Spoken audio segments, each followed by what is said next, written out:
Marcus Smart, Terry Rozier key Boston Celtics 91-84 win against Minnesota Timberwolves. Brad Stevens smiled as he spun around.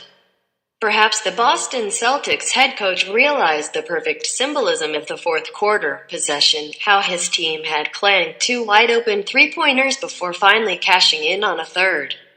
Perhaps he understood that on a night his team's starters shot with uncharacteristic inaccuracy, the bench, led by Marcus Smart and Terry Rozier, was declining to let the Celtics give one away.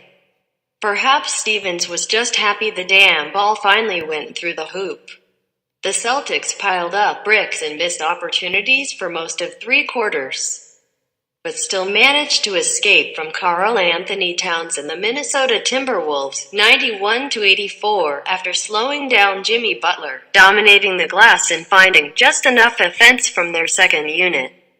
The Celtics and Timberwolves shot like they spent all day shoveling in the 10-degree weather, threw out their backs, and were still playing in their snowy boots.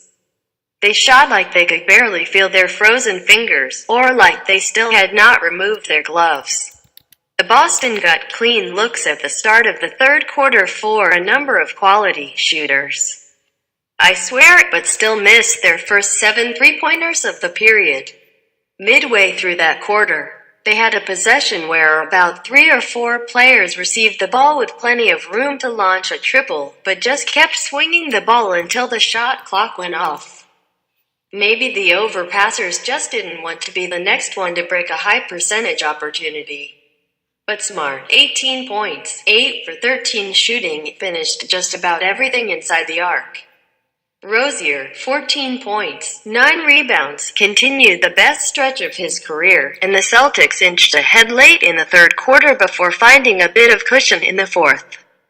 Kyrie Irving, 16 points, 9 rebounds, 8 assists, almost collected a triple-double, and would have come even closer if his teammates had hit a normal percentage from behind the arc. Al Horford shook off a left knee issue to put up a 7-point, 8-assist, 5-rebound night, and Aaron Baines double-doubled with 11 points and 10 rebounds.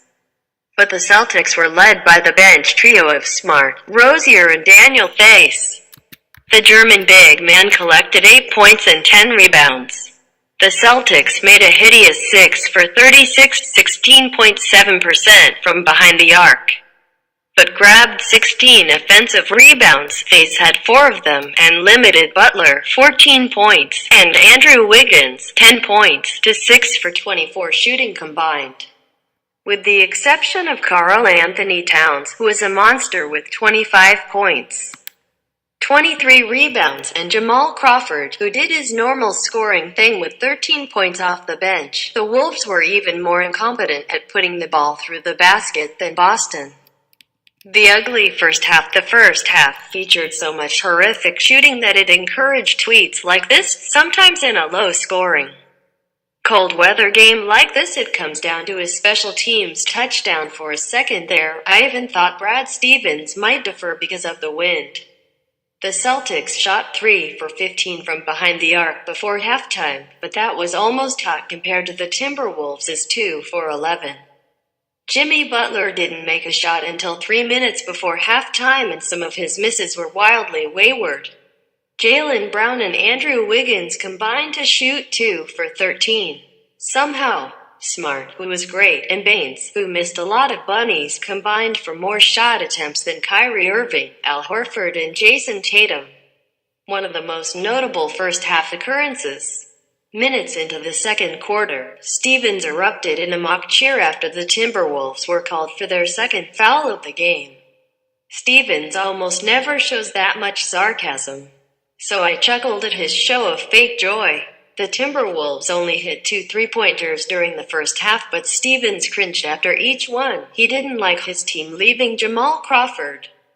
Other than that, yeah, neither team did a lot. But this happened to Tatum kill Towns. Not in real life. Towns went on to demonstrate why he's one of the NBA's top young big men. But in dunk world, yes, that's a death.